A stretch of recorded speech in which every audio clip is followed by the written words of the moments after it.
2025 रु एटीएम रु पीएफ टंका उठाई पारे उपभोक्ता। जदि आपण जड़े पीएफ हिताधिकारी तेज जाणी रखु सरकार तरफ जारी है एक बड़ घोषणा जहाँकि 2025 अर्थात जनवरी मासरू एटीएम रु उठाई पारे आपण मैंने टंका कौन रही अपडेट जाना ता पूर्व वीडियो को लाइक करूँ सब्सक्राइब करनथिले एवं सब्सक्राइब करी पाखर थिबा घंटी चिन्ह को दबाई दिंतु। खूब शीघ्र एटीएम रु हेबो पीएफ उठाण।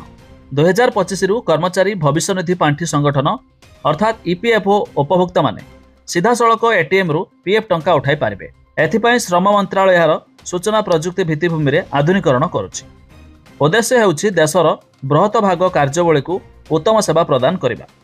तेबे श्रम सचिव सुमित्रा द्वारा कहिसंति जे आसंता वर्ष आरंभ रु ईपीएफओ सदस्य माने एटीएम मेसिन जरिया सेमानकर भविष्य निधि पांठी बा पीएफ आक्सेस करिबार क्षमता लाभ करिवे। श्रम सचिव कहिसंति जे आमे क्लेम्स गुडिक तुरंत सेटल करूछु एवं जीवन शैली को उन्नत करने ए प्रक्रिया को आहरी सहज करने कार्य जारी रखीचु।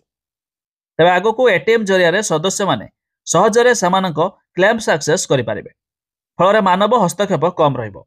सिस्टम बदलुछि। प्रति 2 रु 3 मासर व्यवधान में उल्लेखनीय परिवर्तन देखा मिलिबो। तेबे जनवरी सुधा पीएफओ बड़ धरणर परिवर्तन आनीपारे बोली श्रम सचिव सूचना दैछंती। श्रम सचिव सुमिता द्वारा कहिसंती जे नागरिकों हित पई ईपीएफओ सेवा गुड़िक मजबूत कराउछि।